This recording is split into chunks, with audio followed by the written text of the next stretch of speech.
Every person reacts differently to a cancer diagnosis, and it's important to remember there's no right way to feel or think. Emotional responses vary depending on factors like personality, past experiences with illness, social support, and the stage of cancer. When you first hear the news, the doctor's voice seems to slow down, as if time itself is dragging. Suddenly, you're overwhelmed by a flood of questions. How will this can't be happening? Who will take care of my responsibilities? Will the treatment work? Who am I now? What side effects will I face? What does this mean for my life? Why didn't I see a doctor sooner?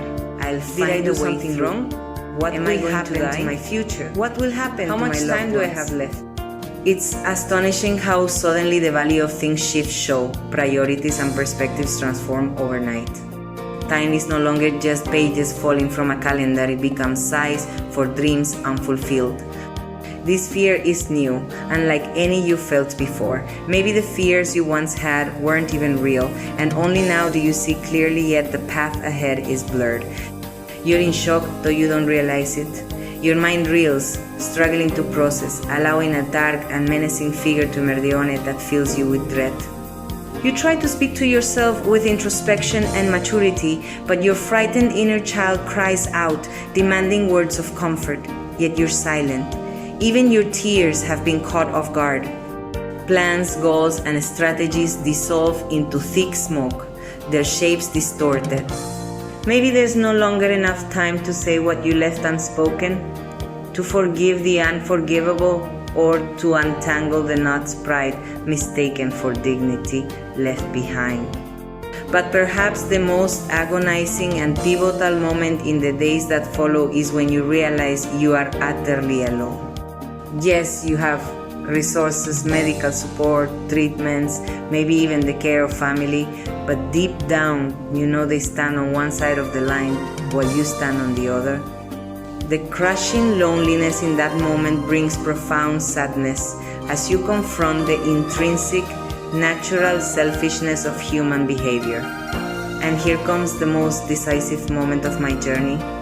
You hit rock bottom when you realize this battle will be fought alone. No one, no matter how well-intentioned, will truly understand the hollowness of hearing phrases like "stay strong" or "God willing, everything will be okay." Your fight will take place in a desert against an enemy who knows your weaknesses, your thoughts, your emotions, an enemy that can be ruthless, forged by the scars it's carried since the day you were born. At this point, you know all the help from the other side of the line won't matter much if you lose the battle within yourself.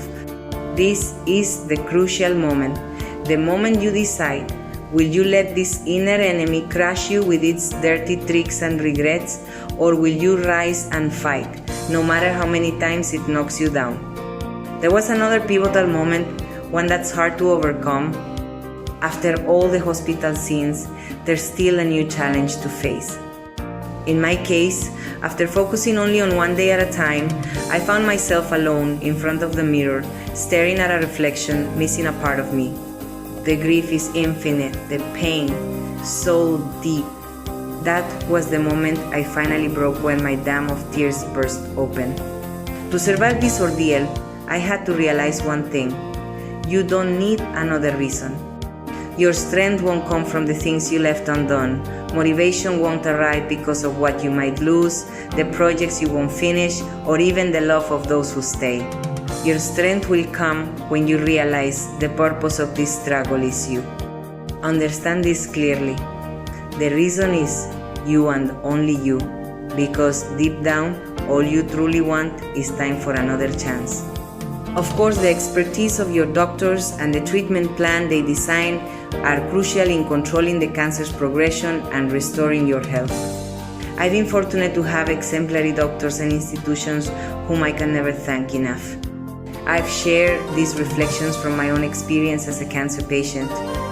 And as one, a question lingers in my mind. Am I doing everything I can to recover? Is there more I can do from my own front line? In the next part of this video, I'll share the actions, habits, and mindset shifts I've adopted in this new chapter of life, this second chance.